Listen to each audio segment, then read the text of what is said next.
Assalamualaikum warahmatullahi wabarakatuh. Kami dari kelompok 7 yang beranggotakan Mimi Nudianingsi sebagai pemateri yang pertama, Gira Nursilawati sebagai pemateri yang kedua, Salma Anggraita sebagai pemateri yang ketiga, dan Widya Prameswari Pertiwi sebagai pemateri yang keempat. Di sini kami akan menjelaskan mengenai pembelajaran kontekstual. Mengenai pengertian pembelajaran kontekstual akan dijelaskan oleh saya sendiri, Mimi Nudianingsi. Pembelajaran kontekstual lebih menonjolkan pada keaktifan peserta didik dalam melakukan sesuatu dan memberikan pembelajaran yang bernuansa lain kepada peserta didik. Jadi, ada rasa keingintahuan yang lebih jauh dan belajar ingin tahu dan berbuat. Pembelajaran kontekstual akan membahas bagaimana peserta didik menjadi seseorang yang dekat dan lebih dekat dengan lingkungan. Profesor Udin Syafudin Syaud memberikan pemaparan pengertian pembelajaran kontekstual dapat diperjelas yaitu dengan cara yang pertama, pembelajaran kontekstual menekankan kepada proses keterlibatan siswa untuk menemukan materi. Artinya, proses belajar berorientasi pada proses pengalaman secara langsung. Yang kedua, pembelajaran kontekstual mendorong agar siswa dapat menemukan hubungan antara materi yang dipelajari dengan situasi kehidupan nyata. Artinya, siswa dituntut untuk dapat menangkap hubungan antara pengalaman dalam belajar di sekolah dengan kehidupan nyata di masyarakat. Yang ketiga yaitu pembelajaran kompetensi yang mendorong siswa untuk dapat menerapkan dalam kehidupan. Artinya, pembelajaran kompetensi tidak hanya menerapkan siswa dapat memahami materi yang dipelajarinya. Akan tetapi, siswa dapat memahami materi pembelajaran itu dan menerapkan perilaku dalam kehidupan sehari-hari. Karakteristik pembelajaran kontekstual terdiri dari 5, yaitu yang pertama, dalam CTL pembelajaran merupakan proses pengaktifan pengetahuan yang sudah ada. Artinya, apa yang akan dipelajari dengan demikian, pengetahuan akan diperoleh oleh siswa adalah pengetahuan yang utuh yang memiliki keterkaitan satu sama lain. Yang kedua, yaitu pembelajaran kontekstual adalah belajar dalam rangka memperoleh dan menambah pengetahuan baru yang diperoleh secara dedukatif. Yang berarti pembelajaran dimulai dengan cara mempelajari secara keseluruhan, kemudian memperhatikan detailnya. Yang ketiga, mengenai pemahaman pengetahuan. Artinya, pengetahuan yang diperoleh bukan hanya dihafal, tapi untuk dipahami dan diyakini, misalnya dengan cara meminta tanggapan dari yang lain tentang pengetahuan yang diperoleh, dan berdasarkan tanggapan tersebut, baru pengetahuan itu dikembangkan. Yang keempat, mengenai mempraktikkan pengetahuan dan pengalaman tersebut. Artinya, pengetahuan dan pengalaman yang diperoleh harus dapat diaplikasikan dalam kehidupan siswa, sehingga tampak perubahan perilaku siswa. Yang kelima, yaitu melakukan refleksi terhadap strategi pengembangan pengetahuan. Hal ini dilakukan sebagai upaya untuk memproses perbaikan dan penyempurnaan strategi. Baik, materi selanjutnya ada pendekatan pembelajaran kontekstual. Nah, pada pendekatan pembelajaran kontekstual, guru tidak lagi berperan sebagai instruktur atau penguasa yang memaksakan kehendak siswa, melainkan sebagai pembimbing siswa agar mereka dapat belajar sesuai dengan kemampuannya. Nah, dalam pendekatan kontekstual ini pula, guru berperan sebagai pemilih bahan-bahan ajar, bahan-bahan belajar yang dianggap penting untuk dipelajari oleh siswa itu sendiri. Nah, pada pendekatan pembelajaran kontekstual, menekankan pada aktivitas siswa secara penuh, baik fisik maupun mental. Pada pendekatan ini pula memandang bahwa belajar bukanlah sebagai untuk menghafal, mengingat fakta-fakta, mendemonstrasikan latihan secara berulang-ulang, tetapi pada pendekatan kontekstual ini proses pengalaman dalam kehidupan nyata itu yang penting.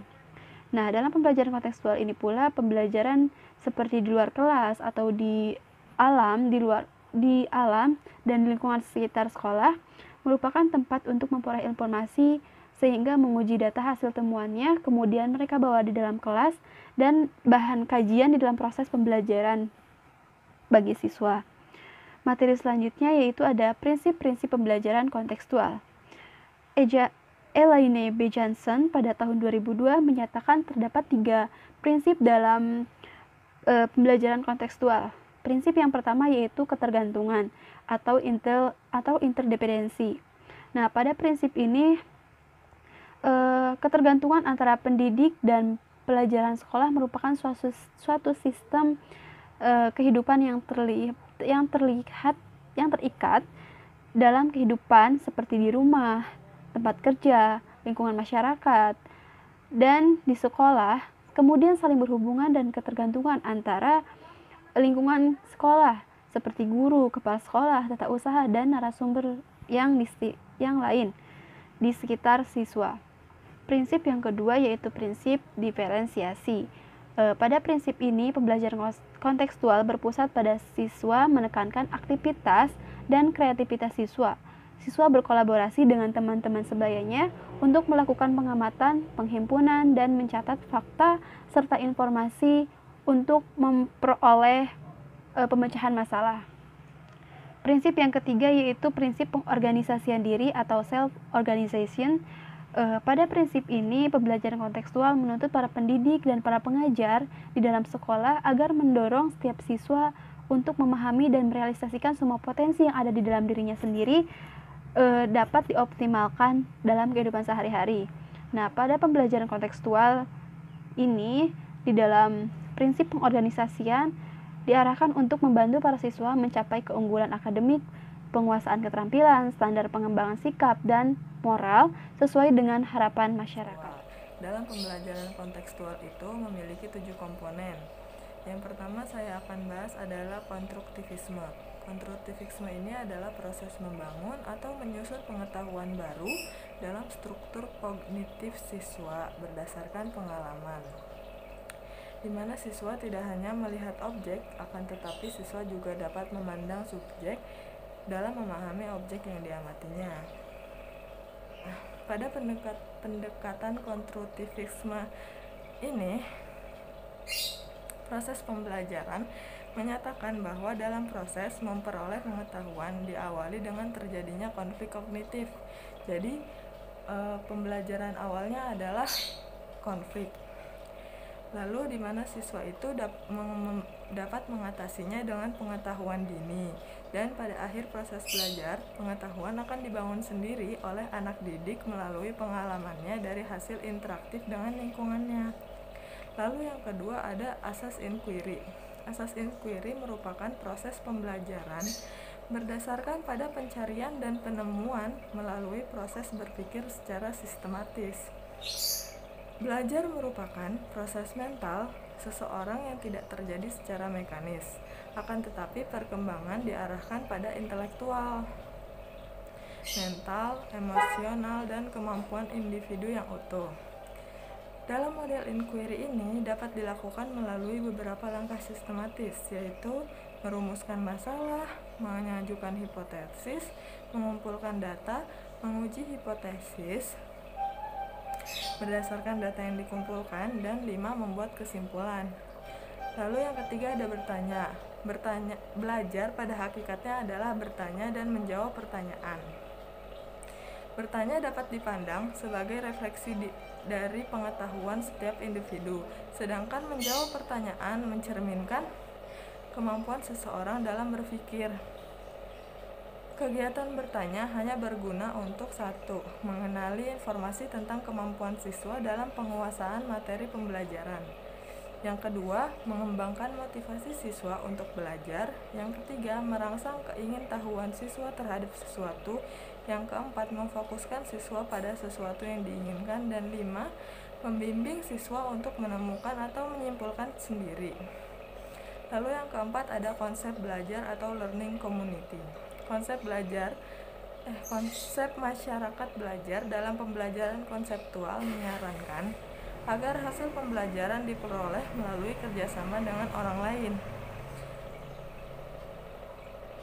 Hasil belajar dapat diperoleh secara sharing dengan orang lain, antar teman, antar kelompok, berbagai pengalaman dengan orang lain. Inilah hakikat dari masyarakat belajar, masyarakat saling membagi. Lalu yang kelima ada pemodelan. Yang dimaksud dengan asas pemodelan adalah proses pembelajaran yang memperagakan sesuatu sebagai contoh atau yang ditiru. Misalnya, seorang guru itu mendatangkan seorang penulis atau mendatangkan seorang penyair puisi ke dalam kelas untuk agar siswa itu melihat objek langsung dan dapat meneliti subjek-subjek yang ada di dalam objek tersebut. Yang keenam ada refleksi.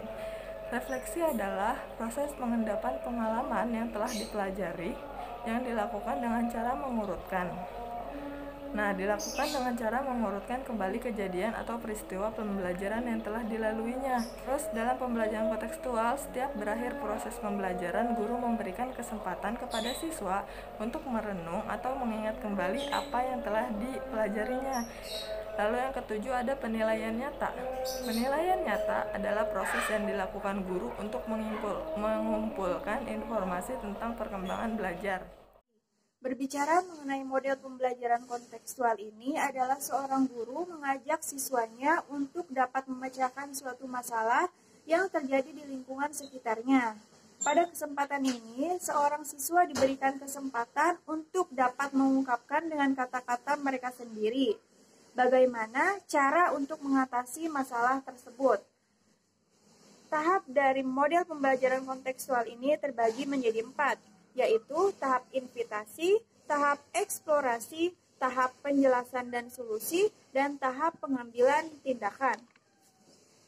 Tahap invitasi adalah siswa didorong agar mengemukakan suatu pengetahuan awalnya tentang suatu konsep yang akan dibahas. Tahap eksplorasi adalah siswa diberikan kesempatan untuk menyelidiki dan menemukan konsep melalui pengumpulan, pengorganisasian, dan penginterpretasian data. Tahap penjelasan dan solusi ini terjadi pada saat siswa memberikan penjelasan-penjelasan solusi yang didasarkan pada hasil observasinya, ditambah dengan penguatan dari seorang guru, sehingga dapat membuat siswa mampu untuk menyampaikan gagasan atau pendapatnya. Dan yang terakhir adalah tahap pengambilan tindakan. Pada tahap ini adalah ketika siswa dapat membuat suatu keputusan, menggunakan pengetahuan dan keterampilannya, mengajukan suatu pertanyaan, dan mengajukan suatu saran yang berhubungan dengan pemecahan suatu masalah. Berdasarkan tahap-tahap pembelajaran kontekstual tersebut, ada beberapa langkah dalam pembelajaran kontekstual, yaitu meliputi pendahuluan, inti, dan penutup. Pada pendahuluan, terdapat 3 poin, yaitu guru menjelaskan kompetensi yang harus dicapai. Guru menjelaskan prosedur dalam pembelajaran kontekstual. Dan yang terakhir, guru melakukan sesi tanya-jawab sekitar tugas yang akan dikerjakan oleh setiap siswa. Dan pada langkah inti terbagi menjadi 2 bagian, yaitu di lapangan dan di dalam kelas. Untuk di lapangan, siswa melakukan observasi dan siswa mencatat hal-hal yang mereka temukan pada saat observasi. Ketika di dalam kelas terdapat 3 poin, yaitu siswa mendiskusikan atau melakukan suatu diskusi bersama kelompoknya masing-masing, dan siswa mempresentasikan atau melaporkan hasil diskusinya tersebut. Yang terakhir, setiap kelompok atau setiap siswa dari kelompoknya dapat menjawab suatu pertanyaan yang diajukan oleh kelompok lain. Dan langkah yang terakhir yaitu penutup. Pada penutup ini, dengan bantuan seorang guru, siswa dapat membuat suatu kesimpulan dari hasil observasinya. Dan seorang guru juga harus menugaskan siswa untuk dapat membuat suatu tugas yang berkaitan dengan pengalaman belajar. Sekian presentasi dari kelompok kami. Terima kasih. Wassalamualaikum warahmatullahi wabarakatuh.